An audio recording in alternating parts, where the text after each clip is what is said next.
گلدستہ چلا رہے ہیں دنیا سے، مسلمان بھی ان کے مرید بن گئے. لیکن ایک عجیب بات یہ ہے کہ اطاعت مطلق کرنے کے بعد بھی ان کے اسلام میں کوئی فرق نہیں آتا. ہاں یہ سب سے بڑے مسلمان ہیں، اور اس کے باوجود کفریہ اعمال کرتے ہوئے بھی بڑے متقی اور پرہیزگار ہیں.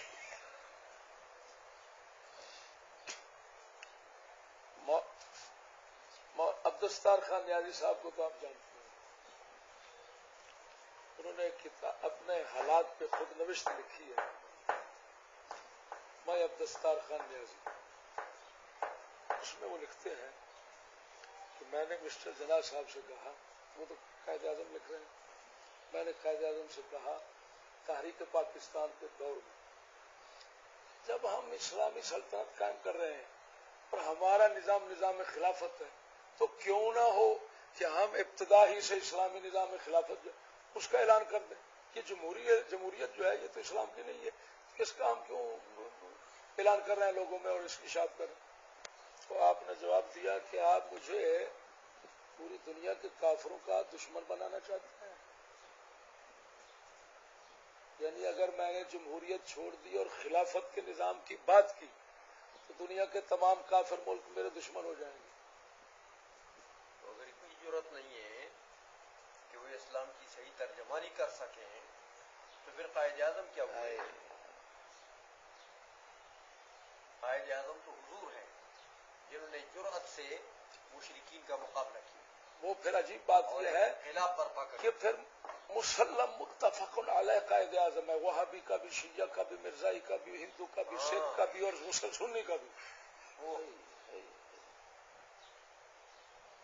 بس یہ شومی قسمت. اب میں نے کہا تبصرہ کرتے ہوئے میں نے کہا جناب یہ بتائیں کہ بابا جی کی اور عبدالستار خان نیازی صاحب کی بات سے تو صاف پتہ چل گیا کہ جمہوریت مشرکانہ نظام ہے، اسلام کا نظام خلافت کا ہے. تو آج تک اس کو جمہوریت کو اسلامی ثابت کیا جا رہا ہے. ہاں یہ جمہوریت ہے جس میں بندوں کو گنا کرتے ہیں، تولا نہیں کرتے.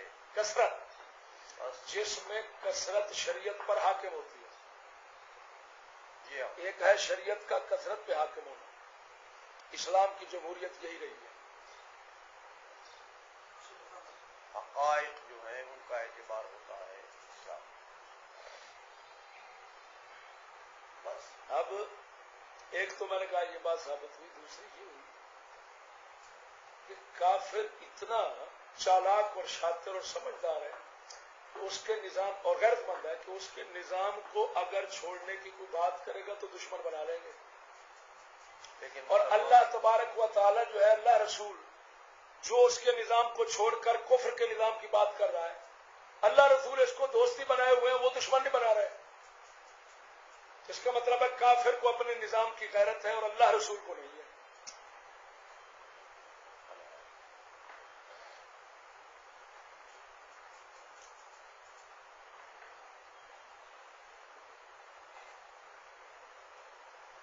لطیفے کی بات ہے، باخصوصی آپ کی کر رہا ہوں.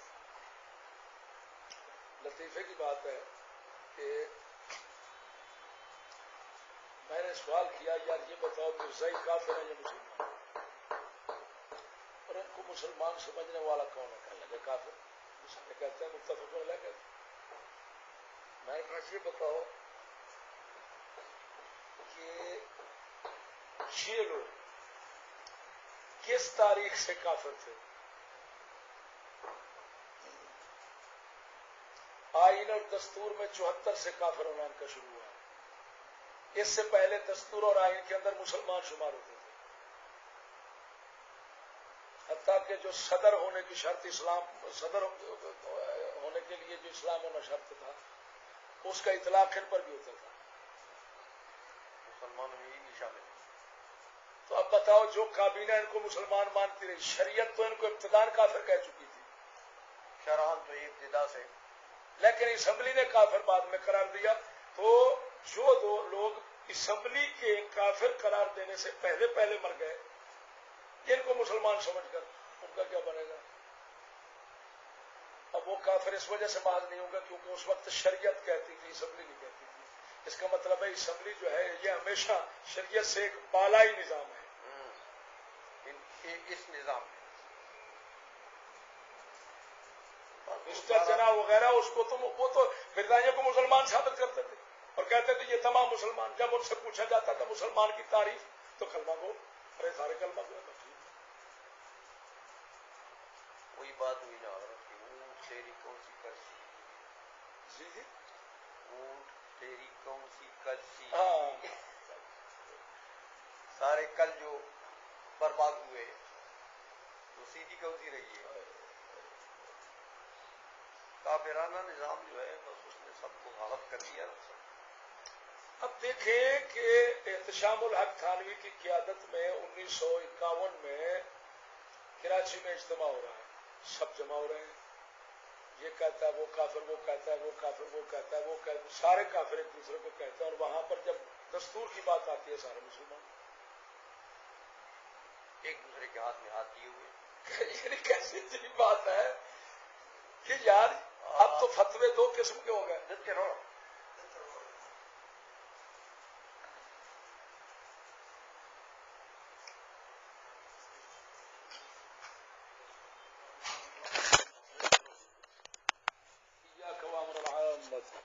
حدیث میں آتا ہے، میں نے کہا یار کاش کے اس حدیث کے مطابق یہ عمل ہو جاتا ہے علماء کا تو بہت بڑی بات ہوتی.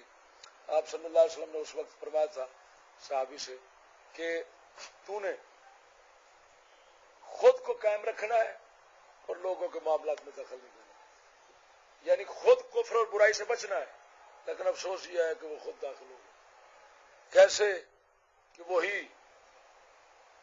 وہی لادین نظام سب کے گھر میں گھس گئے. لادین جو یہ سیکولرزم ہوتا ہے اس کا مطلب ہی یہ ہے لادینیت کا کہ سیاست، معیشت، معاشرت اور تعلیم، چار چیزوں میں دین کا تعلق نہیں ہے. اب دیکھیں دستور میں جس طرح سب مسلمان شمار ہوتے ہیں کلمہ کو، کوئی وہاں پر دین مذہب کی تمیز نہیں ہوتی. اسی طرح تعلیم میں ہے مرزائی، یہودی، عیسائی، وہابی، شیعہ اسلامیات پڑھا رہا ہے. جو اسلامیات پڑھا ہے، جو چیز پڑھا ہے، ادھر کوئی تمیز نہیں ہے دین مذہب کی تعلیم میں.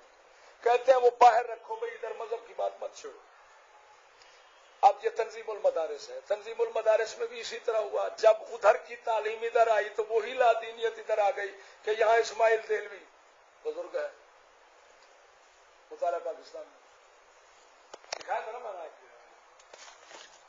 سر اس کا نام مطالعہ پاکستان اور جنرل سائنس. اصل دو کفر یہودیت کے سب سے بڑی سی میں مطالعہ پاکستان کا مطلب ہے کہ جو انگریزی نظام ہے اس کا تعارف اور تعریف پہچانو اور حمایت کرو. یہ تعریف ہے سارے نظام کو سمجھو اور اس کے ساتھ چلو. مذمت تو مقصود نہیں ہے، ترتیب تو مقصود نہیں ہے. اور جو جنرل سائنس ہے اس کا مطلب یہ ہے کہ دین پر دنیا مقدم. حتیٰ کہ صاف آپ کو دکھایا تھا کہ 38 نمبر سوال تنظیم المدارس کی کتاب میں لکھ دیا. 38 نمبر سوال کہ کسی بھی عمومی ترقی کے لیے کسی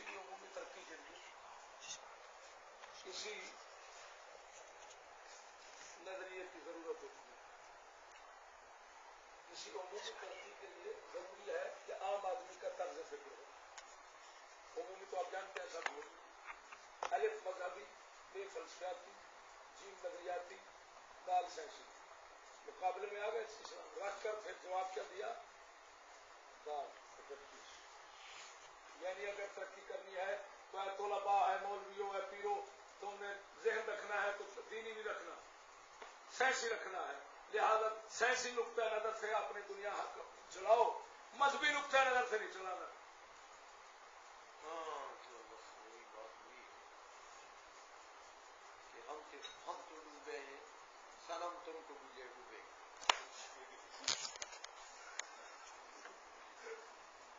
یہ لوگ تو خود ڈوبے ہوئے تھے نا، ہمیں بھی مولویوں کو اب افسوس کی بات کیا ہے کہ ہیں سارے بزرگ مجھے کہنے لگے وہی بات کہ حضرت یہ مفتی عبد القیوم ہزاروی صاحب نے مجھے کہا کہ بھائی کی بات کیا حکومت والے کہتے ہیں مجبور اگر اسلام لاتے ہیں تو یہ ساری دنیا مخالف ہو جائے گی اور پھر ہمارے دین بار ہو جائے گا. میں نے کہا یار ایک دو باتوں میں سے ایک مطالبہ تو کرنا چاہیے نا. مسٹر جناب نے یہی جواب دیا تھا کہ ہم مجبور ہیں, یہ دنیا دشمن ہو جائے گی. تو پھر ایک کام تو ضرور کرو, آزادی منانا تو چھوڑ دو. بھائی آزادی نہیں ہے.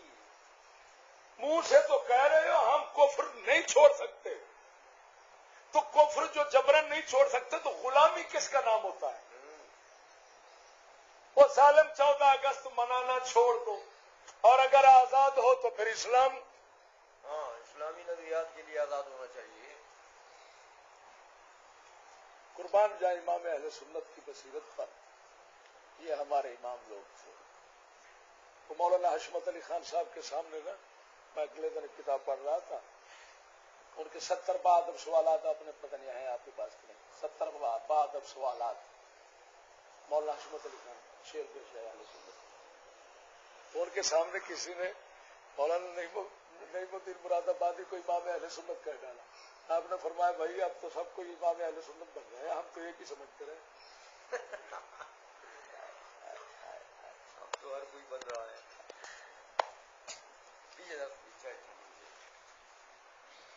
آپ نے کسی کوئی دنیا میں چھوٹا سا چھوٹا ٹکڑا بھی رکھنا چاہے تو ہم ایک لمحے بھر کے لیے گوارا نہیں کر سکتے. یہ اس نے وما تخفی صدورہم اکبر وہ چیز نکالی. سبحان اللہ. پھر آگے کہنے لگا رہے اگر ہماری تعلیم اور ہماری تہذیب کا دل دادا طبقہ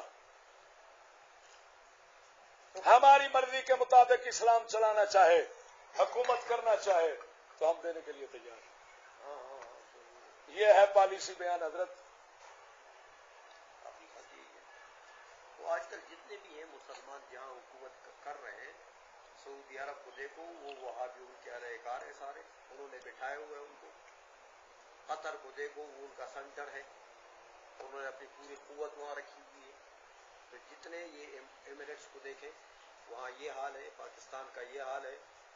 جو غلام ہیں ان کے غلامی کی زنجیر نے ڈالی ہے وہ حکومتیں کر دو, اور جہاں غلامی نہیں ہے. اور عجیب بات ہے حضرت کے قذافی نے جو ایک بار کیا سزا ملی ہے. میں نے حضرت یہ سبز پگڑیوں والوں نے چینل چلا رکھا ہے, میں نے کہا وہ یار اسلام کا چینل تو محال ہے.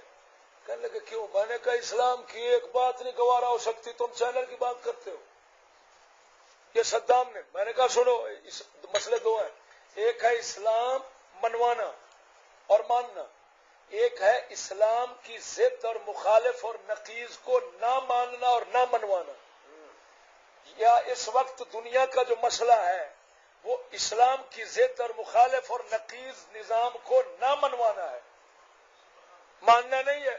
وہ تو کہتے ہیں اگر ہمیں بھی مانتے رہو, ہم سے قرآن مطالبہ کرتا ہے من یکفر بالطاغوت ویؤمن باللہ. پہلے کفر بالطاغوت ہے, وہ کفر بالطاغوت کو وہ کہتا ہے ایمان بالطاغوت بھی رکھو اور ایمان باللہ بھی رکھو. مکس کر کے. ہاں شاباش, صرف اتنا سی بات.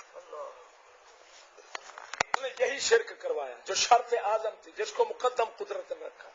اچھا حضرت, یہ تو بڑی لمبی بات ہے, لیکن اب موجودہ حالات میں یہ ارشاد فرمائے ہیں کہ یہ جو شیخ الاسلام صاحب جو کچھ کر رہے ہیں اس کا کیا ہوگا؟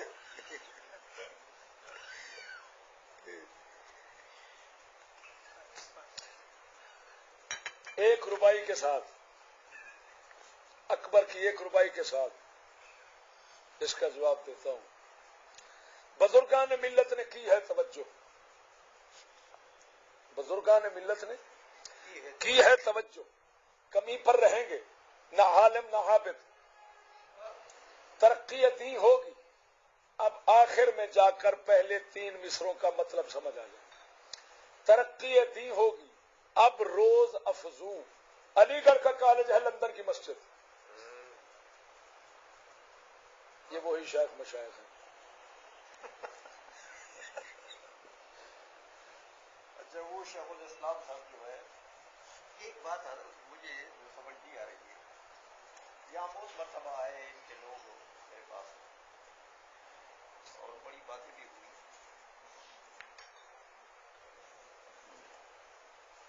تو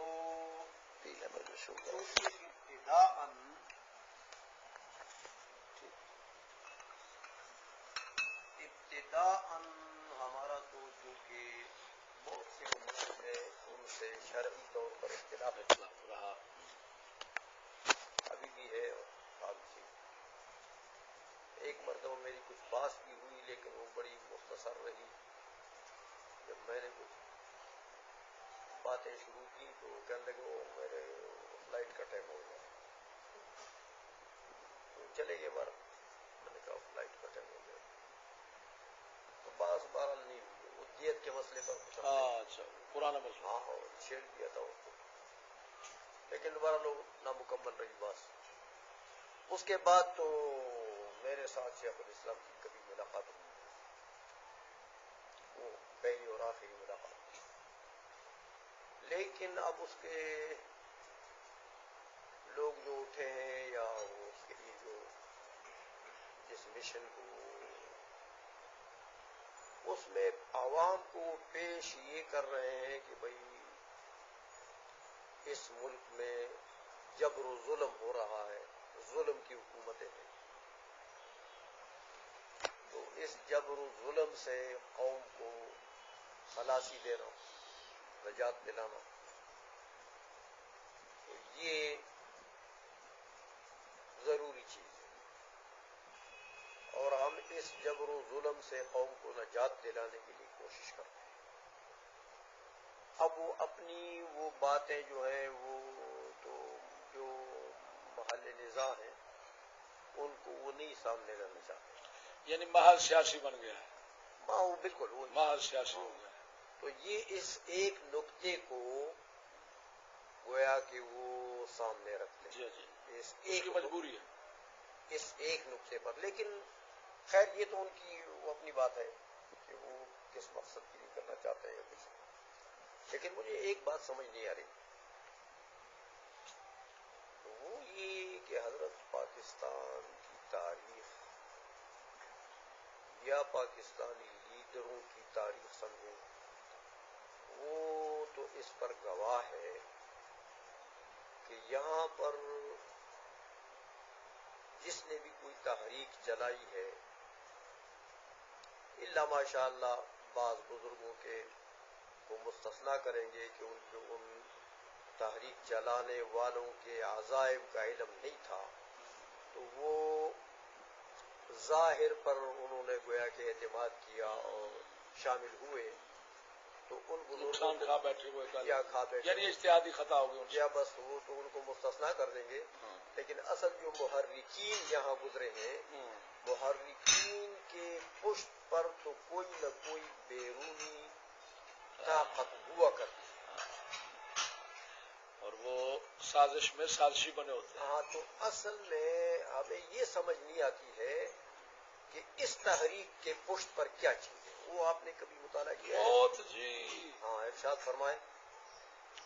ہمارے 30 سال ہو گئے انہی فتنوں اور شرارتوں کو پڑھتے ہوئے. ماشاء اللہ. 30 سال میں ہم اگر ہم نے نہیں پڑھی ہم ان کتابوں سے فراغت نہیں ہے، شرارتوں کی طرف فرصت ہی نہیں ہے. وہی بات ہے حضرت. اس لیے ہم بھی اپنی سادگی میں رہے ہیں. ہمارے اقبال فرماتے ہیں قوم کیا چیز ہے، قوموں کی امامت کیا ہے. اس کو کیا سمجھے یہ بیچارے 2 رکعت کے امام. وہ کہہ رہا ہے کہ یار بات یہ ہے کہ جس وقت تک قوم میں رہنا نصیب نہیں ہوتا، اب ایک کنجری ہے وہ میرے پاس آتی ہے تو، اور جب اپنے کوٹھے پہ ہوتی ہے پھر کس حال میں ہوتی ہے. یہ قوم کا یہی حال ہے. جب ہمارے سامنے آتی ہے عاشق یہی ہوتی ہے. ہمارے سامنے تو گنجا بھی آئے گا تو سب سے بڑا عاشق رسول ہوگا. ایسے ہے کہ نہیں؟ لیکن ان لوگوں کو دیکھنا ہے تو ان کے محلات، ان کے محل، ان کے مقام، ان کے ماحول میں ان کو دیکھنا ہے. ہم نے ان کی تہ تک کوئی جماعت، کوئی فتنہ یورپ سے ادھر ادھر اللہ کے فضل سے نہیں ہو سکتا جس کی جڑ ہم نہ جانتے. ان کے متعلق میں ایک موٹی سی بات کرتا ہوں، جس کو پہلے تو یہ کہتے تھے حضرت، پہلا نام ہی منہاج القرآن، دنیا کو قرآن کا راستہ بتا رہے ہیں. اب قرآن کا نام بھی گیا اور سب نام گئے، صرف رہ گیا اب لوگوں کو مہنگائی اور روٹی سے، ان پریشانیوں سے نکالنا چاہتے ہیں. یہ ان کی مجبوری نہیں ہے، یہ ہر سیاستدان کی مجبوری ہے، کیونکہ یہ لا دین سیاست نظام ہے. اس میں صرف کثرت دیکھی جاتی ہے. جب کثرت کو ملحوظ رکھنا ہے تو کثرت ہمیشہ، اگر نسبت تناسب کفار اور مومنین کا ہو تو کثرت کفار کی ہے، اگر تناسب صالحین اور طالحین کا ہو تو پھر کثرت طالحین اور بدکفاستین کی ہے. ایسے ہے نا جی. اب جب کثرت پہ یہ نظام جو ہے مبنی ہے تو جو آتا ہے عوام کا انعام جو ہے وہ کثرت میں، کیونکہ بدکار لوگ ہیں، قلیل من عباد الشکور، تو وہ کثرت کے ساتھ ادھر جاتے ہیں. ان کے مفادات دو چیز، وہ ایک کتاب لکھنے والے نے لکھا ہے کہ جمہوریت میں آزادی رائے ہوتی ہے، لیکن پہلے رائے بناتے ہیں حکومتوں والے، بعد میں آزادی دیتے ہیں کہ اس رائے میں آزاد ہونا ہے. آپ اپنی رائے میں آزاد نہیں ہے. ہاں، ہماری رائے جو متعین ہے اس میں آزاد. اس میں یہ ہے، یہی وجہ ہے کہ الجزائر کے اندر اسلامک فرنٹ پارٹی کثرت کے ساتھ سیٹیں لے کر کامیاب ہوئی، لیکن اقوام متحدہ عالمی حکومت کی طرف سے اس کو اقتدار صرف اس وجہ سے منتقل نہ کیا گیا کہ وہ ذہنی اور طبی طور پر برائیوں کے مخالف تھے.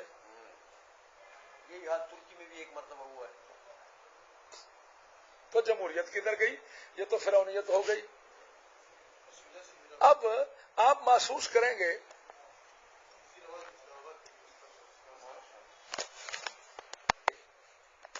محض بٹر، مہنگائی، بجلی، وہ محض جو چار جزوی دنیاوی چیزیں رہ گئی ہیں، اور وہ جب کسی امیدوار کو منتخب کرنا چاہتے ہیں تو یہی مطالبات اور یہی مقاصد آگے رکھتے ہیں. ایسے اب اس لادین نظام کے اندر جب دیکھتے ہیں یہ مولوی اور جس طرح غیر مولوی صاحب کہ یار ادھر جو چیز چلتی ہے وہ چکر بازی ہے اور جھوٹ ہے، فراڈ ہے، اور ان کو بس اسی لالچ میں رکھنا کہ تمہاری نوکری، تمہارا یہ تھانہ کچہری کے کام ہم کروا دیں گے، مہنگائی ختم ہو جائے گی، بجلی عام ہو جائے گی، فلان.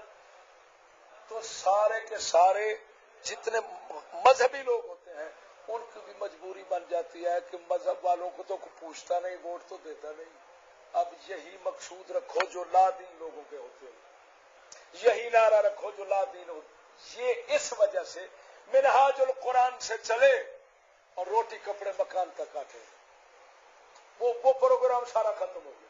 جبکہ اللہ تعالیٰ نے تو اسلامی سیاست والوں کے متعلق یہ بتایا ہے، الذین مکناہم فی الارض اقاموا الصلاۃ وآتوا الزکاۃ آتوا الزکاۃ وامروا بالمعروف ونہوا عن المنکر. ان چار چیزوں میں سے تو ایک بھی ان کے پاس نہیں ہے.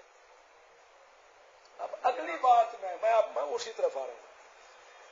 میں ان کا یہ نعرہ سراسر جھوٹ، منافقت، داجل، فریب، کفر پر مبنی ہے. کیوں؟ حضور یہ بتائیں، یہ جتنی سیاسی پارٹی یہ کہتا ہے ظلم کر رہے ہیں سیاسی جماعت، بھائی گنجا پارٹی پہلے زرداری تھا، مہنگائی بڑھا دی اور لوگ بھوک پیاس میں مر گئے. ایسے ہے. ہم یہ پوچھتے ہیں کہ یہ بتاؤ، یہ ظالم جن سے تم لوگوں کو نجات دلوانا چاہتے ہو، یہ براہ راست خود ظالم ہیں یا کسی اور ظالم کی طاقت اور پشت پناہی پر یہ ظلم کرتے ہیں؟ ایمان، یہ فوج، پولیس اور جج جس کو بیورو کہتے ہیں، یہ بیوروکریسی جو ہے اگر ان کی طاقت ان کے ساتھ نہ ہو تو یہ ظلم کر سکتے ہیں؟ جو سول حکومت ہوتی ہے وہ تو چند آدمی ہوتے ہیں نا. ایسا بس اب زرداری کیوں نہیں کر رہا تو یہ بیوروکریٹس کے ذریعے سے کروا رہے ہیں. تو حضرت جی اگر میں کسی کے گھر میں داخل ہوتا ہوں لوٹنے کے لیے، میرے ہاتھ میں اسلحہ نہیں، پیچھے 10 بندے اسلحے والے ہیں، اسلحہ بردار ہیں، تو کوئی بے وقوف یہ سمجھے گا کہ یہ چشتی اس نے ہمارا گھر نہیں لوٹا، دوسرے نہ اس نے لوٹا ہے. وہ جو پیچھے اسلحہ بردار ہیں ان کا کوئی قصور نہیں ہے، کیونکہ انہوں نے تو ہاتھ نہیں لگایا، وہ تو صرف اسلحہ پکڑ کر کھڑے رہے. وہ ظالم، میں خالی ہاتھوں نہتے ہاتھوں جو لوٹ رہا ہوں، اگر وہ نہ ہوتے تو میں کیوں لوٹتا؟ کیسے لوٹ سکتے تھے؟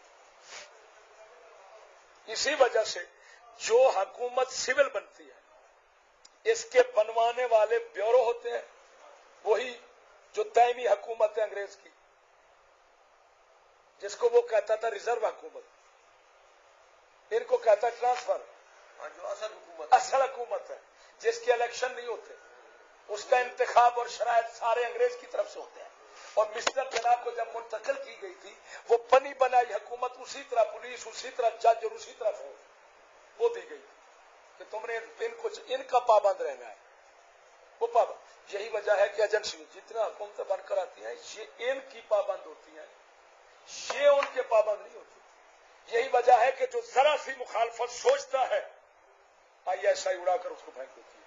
ایسے ہوتا ہے نا. تو اصل ہاتھ کون ہوئے ظلم والے؟ حضرت اصل ہاتھ ظالم کون بنے؟ وہی بیوروکریٹس یا ان کے پشت پناہ. تو اس کو کہو تم ان کو ختم کر سکتے ہو، ان کا مقابلہ کر سکتے ہو. جب تم آؤ گے لانتی تو تم تو اسی کے پابند ہو گے جن کے یہ ہے، اور وہ اصل ظالم ہے. تو پھر یہ ڈرامہ کیوں ہے کہ میں ظلم سے نجات دلا رہا ہوں؟ یہ تو محال ہے. یا تو کہو کہ میرا پروگرام یہ ہے کہ میں فوج اور پولیس اور ججوں سے، یعنی جو اصل حکومت ہے ظالم فرنگی کی، میں اس کو ختم کرنا چاہتا ہوں. یہی سوال میرے کیا. بہت اچھا. ان کے یہاں صوبائی جو کابینہ ہے وہ سارے آئے میرے پاس، اور مرکز کا بھی ایک ان کا میرے خیال میں سیکٹری، مرکزی سیکٹری تھا کہ نائب سیکٹری، وہ بھی اس وفد میں شامل ہے. اصل میں یہ لوگ گھومے ہیں سرحد میں، جن کے پاس گئے ہیں تو اکثر لوگوں نے ان کو یہ کہا گئی کہ آپ لوگ قادریے جائیں. وہاں سے آپ لوگ جامعہ قادریہ اچھا جائیں. وہاں سے اگر آپ کو حمایت ملی تو پھر ہر طرف مل گئی، پھر ہم لوگ بھی کریں گے. وہاں سے نہ ملی تو پھر ہم آرام سے بیٹھ جائیں، پر سے ہمارے پاس نہ ہو. اب پھر انہوں نے بڑا زور لگایا یہاں آنے کا، کئی مرتبہ آئے. تو میں نے اختصار سے ان سے چند ایک باتیں کی. میں نے کہا حضرت میرا ایک ذہن ہے، میری ایک طبیعت ہے. ایک تو یہ ملحوظ رکھیں آپ کہ میں اٹھوں گا آپ کے ساتھ ہوں تو میں پھر اکیلا نہیں ہوں گا. میرے خیال میں سرحد کا اکثر حصہ آپ کے ساتھ ہو جائے گا، اور نہیں اٹھوں گا تو میں کسی کو روکوں گا بھی نہیں، کسی کو مکلف نہیں کروں گا کہ بھئی میں نہیں اٹھا تو آپ ہی لوگ. وہ آپ جائیں لوگوں کے پاس، ہر کسی کی اپنی مرضی ہے، آپ کے ساتھ حمایت کرے یا نہ کرے. آپ کی مخالفت نہیں کروں گا میں، لیکن خود نہیں اٹھوں گا تو نہیں اٹھوں گا. میری طبیعت جب مجھے تسلی نہیں ہوگی سسٹم پر. تو میں نے کہا کہ مجھے چند ایک میرے خدشات ہیں. چلو یہ ایک بات کہ بھئی ظلم سے نجات دلاتا ہوں قوم کو، یہ تو ایسی ظاہری بات ہے جس کا ظاہر بڑا خوبصورت ہے اور ہر ایک کرتا ہے، اور کوئی کون پسند نہیں کرے گا اس کو. یہ تو یہاں کوئی ہندو بھی رہے گا وہ بھی کہے گا یار اچھی بات ہے، اچھی بات ہے. پھر اس کا نام سارے لیتے ہیں، ہر پارٹی ہیں. لیکن اصل بات جو ہے وہ یہ نہیں ہے. مجھے ایک تو طاہر القادری صاحب کی ذات اور ان کے طریقہ کار سے بھی اختلاف ہے. پھر ان کے جو اور طریقہ کار یہ آپ کو بتا دوں میں کہ میں سمجھتا ہوں کہ گزشتہ مرتبہ بھی سردیوں میں لوگوں کو لا کر اسلام آباد ڈال دیا انہوں نے. میں سمجھتا ہوں کہ یہ بھی انہوں نے غلطی کی ہے, اس کو میں ٹھیک نہیں کہتا ہوں. اور غلطی کئی جہات سے غلطیاں کی. ایک تو یہ کہ وہ ٹائم نہیں تھا, وقت کا تقاضا نہیں تھا. اتنی سردی میں بچوں کو عورتوں کو لا کر اسلام آباد میں زیرو یعنی اتنی سردی میں ڈال دیے بیچاروں کو کہ اور لوگ پھر ہٹر گئے. اندر سے یہ کہنا کہ اے حکومت والو اب آ بھی جاؤ یار, کچھ میرے پہ بال رکھ لو. کوئی بات پہ آ رہا ہوں. اچھا, تو میں نے کہا اگر ایک تو یہ بات غلطی کی, ٹائم انہوں نے صحیح چوز نہیں کیا, لیکن چلو اس کو بھی نظر انداز کر دو. قوم کو لے آئے تو میرے بھائی آخری جب انہوں نے گھاس نہیں ڈالی حکومت نے, تو پھر انہوں نے مذاکرات کی خود اپیل کر دی.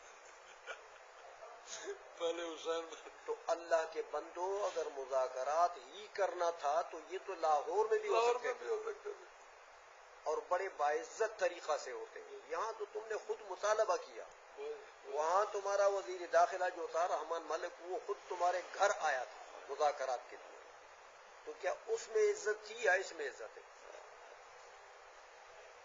تو خیر یہ تو میں نے وہ طریقہ کار وغیرہ پر کچھ تنقیدات کی.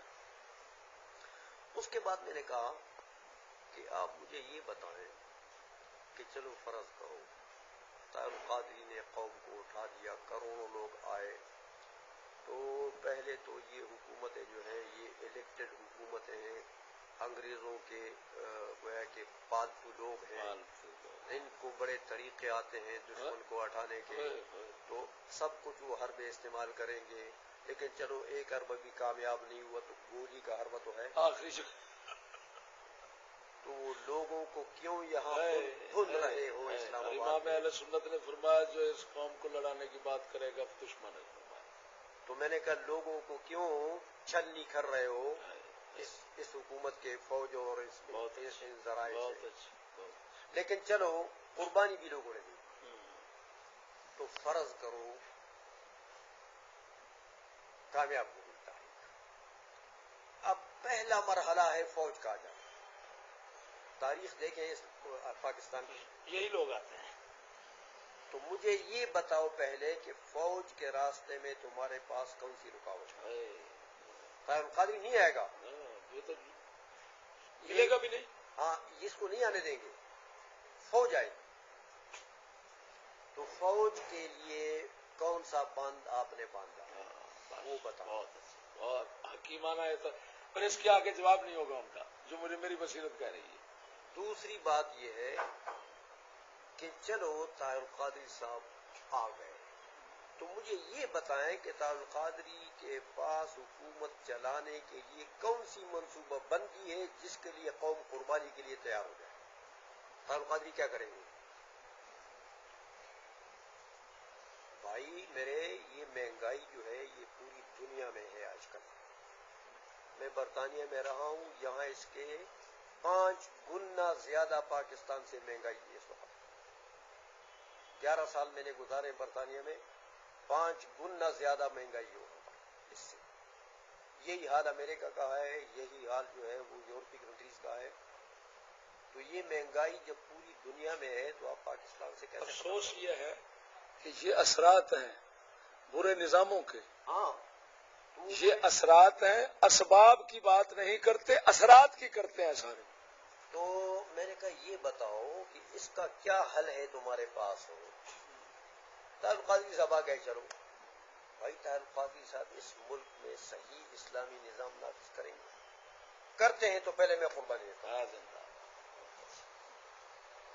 اگر وہ بات ان کے منشور میں, ان کے کوئی تقاریر میں, ان کے کسی ویڈیو آڈیو کیسٹ میں کہیں یہ بات نہیں آئی کہ میں اس ملک میں اسلامی نظام, صحیح اسلامی نظام, خلافت کا نظام چاہتا ہوں.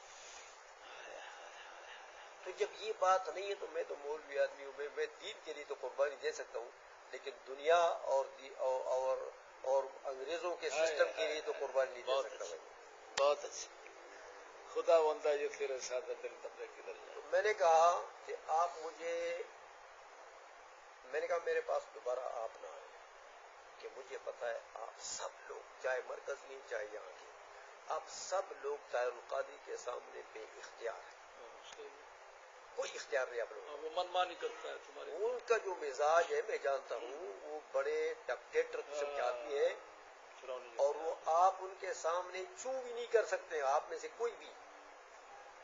پھر میں نے ایک لطیفہ سنا دیا, میں نے کہا وہ چوہوں کی میٹنگ تھی بلی کے خلاف, تو چوہوں نے میٹنگ کی کہ بلی کو پکڑیں گے, جب بلی آ جائے گی نا, ایک نگاہ میں ٹانگ سے پکڑوں گا, دوسرے نگاہ میں فلان کان سے فلان سے فلان سے. تو آخر میں ایک تجربہ کار چوہا تھا, اس نے کہا یہ بتاؤ کہ اس کے میوں کو کون پکڑے گا. وہ بلی جب آ کر میوں کرے گی تو میں نے کہا طاہر القادری جب آئے گا وہ میوں کرے گا نا, تو تم لوگ تو اس کے سامنے بول ہی نہیں سکو. تم بے اختیار لوگ ہو, میرا ٹائم ایسا ضائع نہ کرو. طاہر القادری کو خود کہو کہ وہ میرے پاس آئے, پھر بات کریں گے.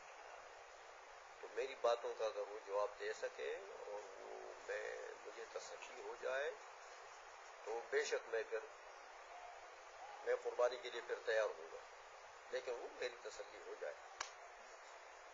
اور اگر ایسا نہ ہو تو آپ لوگ کیوں میرا ٹائم ضائع کرتے. میں طالب علم آدمی ہوں, طالب علموں کے ساتھ لگا رہتا ہوں, تو دین کے کام میں اچھا ہے کہ میرا وقت صرف ہو جائے, بجائے اس کے کہ خرافات میں میرا کام ضائع ہو. بہرحال وہ تو الحمدللہ پھر نہیں آیا. اس کے بعد وہ ایک ٹیلی فون آیا کہ طاہر القادری صاحب کا بیٹا بات کرنا چاہتے ہیں. وہ فضل منان صاحب سے میرے بیٹے جو نظام چلا رہے ہیں. میں نے کہا طاہر القادری کا بیٹا بات کرنا چاہتے تو میرے بیٹے سے کریں. طاہر القادری خود بات کریں, وہ اتنا بڑا, ہاں تو پھر میرے پاس پھر بات کریں. لیکن وہ بھی بات ٹیلی فونوں سے نہیں ہوگی. میں نے کہا اس کو سمجھا دو کہ ٹیلی فون کی بات نہیں ہے, یہ بالمشافہ بیٹھیں گے, بات کریں گے, اور آپ مجھے تسلی اگر ہو گئی ان کے سسٹم سے تو سبحان اللہ, نہ ہوئی تو الان کما کا ویسے ہی ہوگا. تو لیکن میں ایک بات سمجھنا چاہتا تھا آپ سے, اس بات پر آپ نہیں آئے. اچھا, وہ یہ کہ ان کے پشت پر کم اتنی بڑی رقم جو صرف ہو رہی ہے, جی جی جی, یعنی بے تحاشا رقم صرف ہوئی گزشتہ, وہ جو انہوں نے اسلام آباد تک لوگ لائے, اور بے تحاشا وسائل ضائع کیے انہوں نے. تو آخر یہ اتنے وسائل, اتنا پیسہ, اتنی رقم, حضرت جی یہ حضرت یہ تو نہ میں کر سکتا ہوں نہ آپ کر سکتے. حضرت گزارش یہ ہے, آپ کو یہ معلوم ہے فرنگی میں روز اول سے اس کی ایجنسیاں کام کرتی ہیں, خفیہ لوگ ہوتے ہیں وہ. اصل میں ادھر ملک میں فوجی ایجنسیاں ہیں جو چلاتی ہیں, سب کو یہ سب رجسٹریشن ہوتے ہیں. پہلے مورن ادھر سے لگتی ہے, پھر کوئی تنظیم اور جماعت نام سے چلتی ہے, ایک قدم بھی نہیں بڑھ سکتے.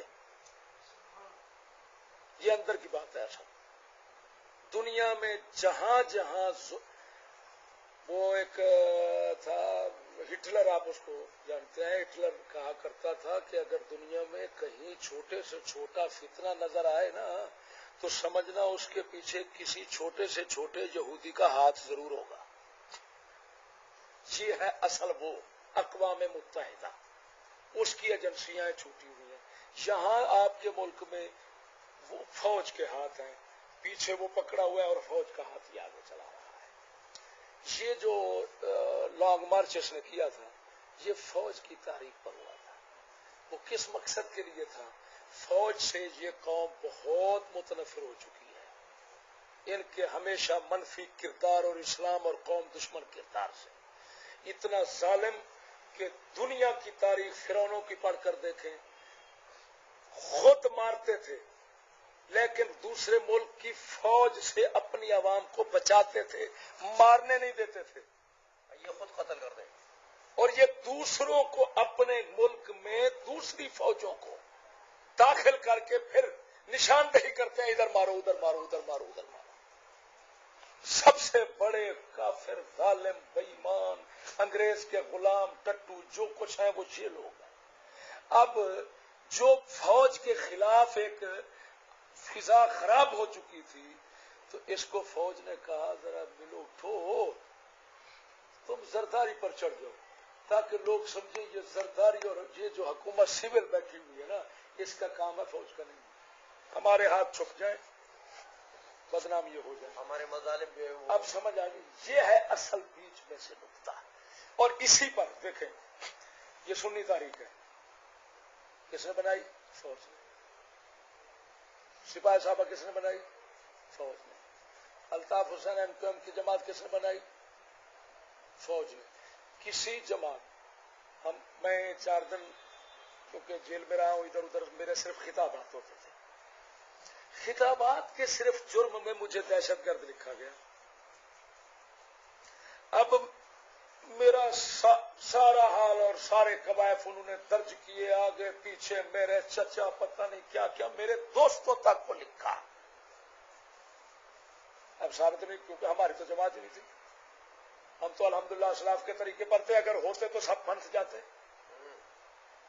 میرے شیخ نے تو صرف اتنا فرما دیا، فرمایا یہ بتاؤ یہ کیا ہوتا ہے جماعت، یہ تنظیمیں کیا ہوتی ہیں؟ یہ تو سب فتنہ شرارت ہے، ہمارا دین اسلام اور مذہب اہل سنت، ہمارے اسلاف اسی پر رہے، ہم کون سی جماعت بنائیں؟ یہی جماعت ہے، بڑی جماعت ہے، یہ جماعت ہے، بس جو اس میں داخل ہو گیا وہ ہمارا ہے۔ اقبال کے بقول کہ تربیت پاتا ہے تقلید کی تاریکی میں، تربیت پاتا ہے تقلید کی تاریکی میں، مگر ہے اس کی طبیعت کا تقاضا تخلیق۔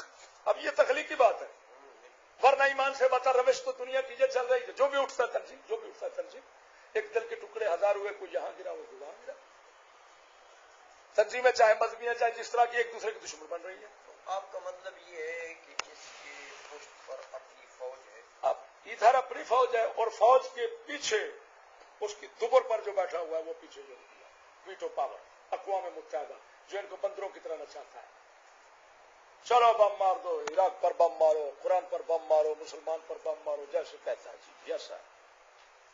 یہ سارا لطیفے کی بات بتاؤں، یہ نئی بات ہے، آپ تک نہیں پہنچی ہوگی کیونکہ اخباروں کاغذات میں نہیں ہے یہ بات، عینی شواہد۔ سجاد کاظمی آپ جانتے ہیں، ملتان والے بڑے کاظمی صاحب کا بیٹا، جنرل فوج کا آتا ہے رات کے وقت سول کپڑوں میں،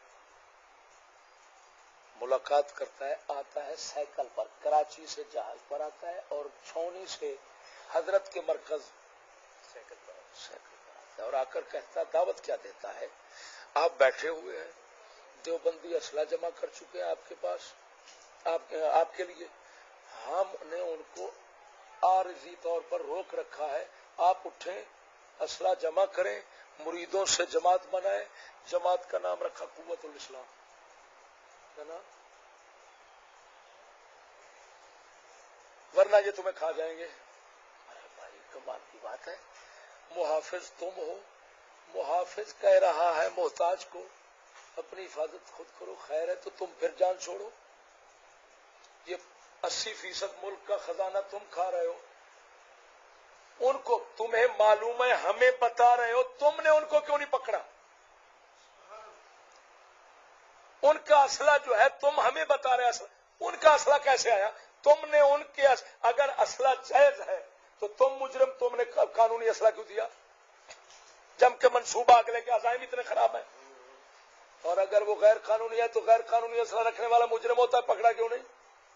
انہوں نے سیاست کیا بنائی جی، اور اسی جماعت کے خاص کارکن ہے مولوی عبد الکریم سعیدی، راجن پور ضلع کا، وہ ضلع راجن پور، اس کا ایک شاگرد اس سے باغی ہوا میری تقریر سن کے، اس نے یہ حقیقت ڈال دی. اس نے کہا 1500 روپے حضرت صاحب میرے استاد نے اس مقصد کے لیے ہم سے بھی لیا تھا.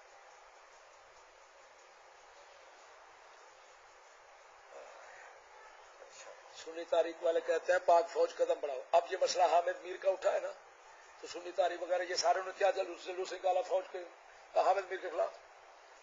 یہ بتاؤ جب یہ میڈیا تمہارے خلاف آ جائے, آپ کے خلاف آ جائے, تو کوئی روک نہیں سکتا اس کو. آزاد ہے میڈیا, پوری قوم کی عزت اچھالتے رہیں, کوئی نہیں پوچھ سکتا. مخدوموں کی عزت اچھل رہی ہے, کوئی نہیں پوچھ سکتا. فوج تو خادم ہے. یہ کیا وجہ ہے؟ اور کیا کریں حضرت. اقبال نے ایک بات کہہ دی ہے,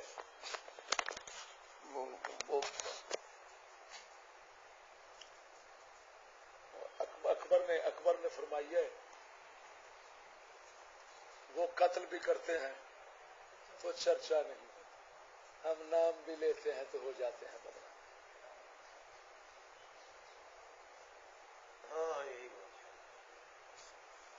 تو حضرت بات یہ ہے کہ اس وقت لڑائی پر نہیں ابھارنا, جیسے امام اہل سنت نے فرمایا. یہ لعنتی دجال لوگ نہتوں کو لڑائی پر اٹھاتے ہیں. وہی قتل کروائیں گے نا, کروائیں گے بس. اور ہمارے حضرت فرماتے ہیں سبحان اللہ, یہ اسامے پر تبصرہ کرتے ہوئے ہمارے حضرت نے فرمایا کہ یار بات سنو, جب اسلام چھپتا ہے لڑتا نہیں, جب لڑتا ہے چھپتا ہے. یہ کیا ہوا, ادھر مجاہد بنا ہوا, ادھر غاروں میں گھسا ہوا ہے. یہ کیا بات ہے, کون سا صحابی غار میں گھس گیا تھا, کون سا تابعی گھس گیا تھا.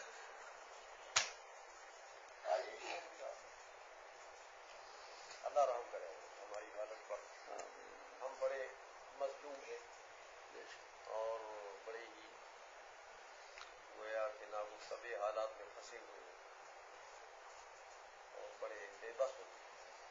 افسوس یہ ہے کہ کفر کو اسلام بنانا, یہ اسی پر تو یہ لوگ تلے ہوئے تھے, اسی پر تلے ہوئے یہ تو کر رہے ہیں.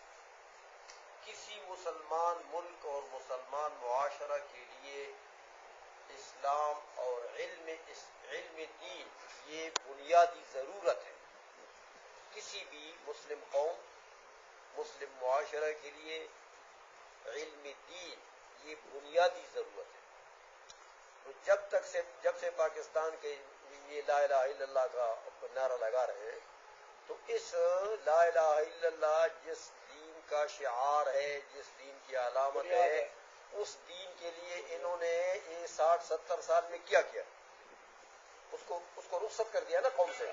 یہی کیا قوم کو بے دین بنا دیا. یہی سب سے بڑی خدمت ہے. ہاں بس جب یہ ہوگا تو آخر اسلام جو ختم ہو اسی طریقے سے کریں گے. اللہ رحم کرے. اچھا آخری گزارش میں کر کے اس کو اجازت چاہتا ہوں. اصل چیز سوال یہ ہے کہ فوج نظام انگریز تو چلا گیا تھا, اور اس نے کہا تھا کہ ہماری تعلیم اور ہماری تہذیب یافتہ لوگ جو ہیں حکومت ان کو منتخب کرتے. تو تعلیم ان کی اگر ذہن نہیں بدلتی اور ان منافق نہیں بناتی,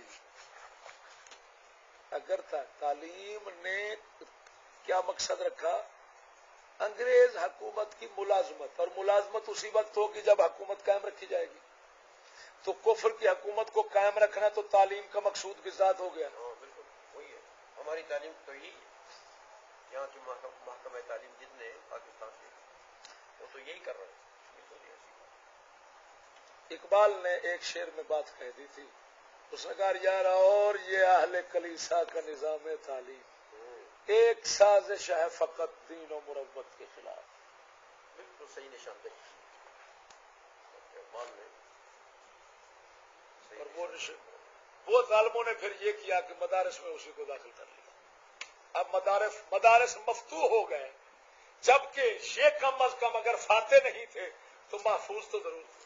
حضرت یہ جو میٹنگ تھی یہاں جامعہ رضویہ پنڈی میں,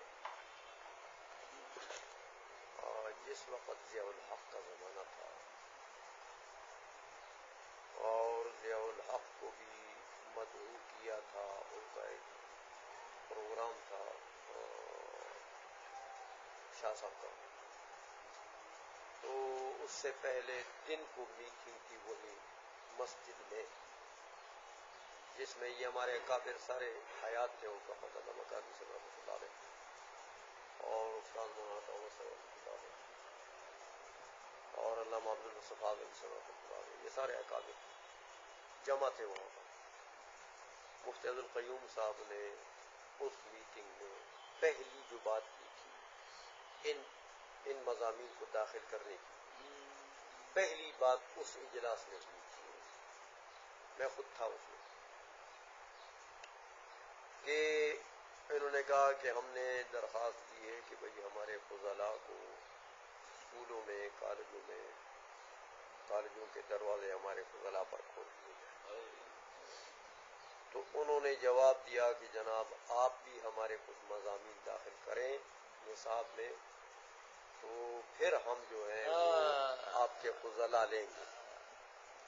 جیسے ہم بنے ویسے بنو گے تو آؤ گے نا. تو انہوں نے جب یہ تجویز پیش کی کہ بھئی یہ مطالعہ پاکستان ہے اور یہ انگلش ہے اور جنرل سائنس ہے، ایک مضمون اور 4 مضامین تھے، معاشرتی ریاضی تو خیر وہ میتھس کا حساب. تو یہ 4 مضامین ہیں، اگر ہم ان کو داخل کر دیں گے نصاب میں تو پھر جو ہے وہ ہمیں یہ مواقع فراہم کر دیں گے. لہٰذا ہمیں اس بات پر غور کرنا چاہیے اجلاس میں، کیونکہ مفتی صاحب اس وقت ناظم تھے تنظیم کے اور علامہ قاضی صاحب رحمۃ اللہ علیہ صدر تھے. تو بیٹھے ہوئے تھے استاد صاحب ہمارے مولانا طاہر صاحب بدیالوی رحمۃ اللہ بیٹھے ہوئے تھے. جب مفتی صاحب نے یہ تجویز پیش کی کہ اس پر غور کرنا چاہیے، اس میں ہمارے فضلاء کا فائدہ ہے، ان کو نوکریاں ملیں گی اور فلاں اور فلاں، وہی سب سید والا نعرہ، نوکریاں ملیں گی. تو جو وہ بات انہوں نے کی، سب سے پہلے علامہ قاضی رحمۃ اللہ علیہ اٹھے، فرمایا مفتی صاحب ٹھیک ہے آپ نے ایک اچھی نیت سے ایک بات کی ہوگی، لیکن میں آپ کو اس زہر کا نتیجہ بتاتا ہوں کہ اس زہر کو ہم شامل کریں گے تو اس کا نتیجہ کیا ہوگا. تو پہلے تو فرمانے لگے کہ دیکھیں ہمارے مدارس کے طلباء میں آزادی آئے گی، دین سے جنگ. ہمارے جیسے آپ اسکولوں کے اور کالجوں کے طلباء کو دیکھ لیں، اس سے سبق لینا چاہیے. یہ مضامین شامل کریں گے تو ہمارے دینی طلباء پھر دینی رنگ میں رنگے ہوئے نہیں ہوں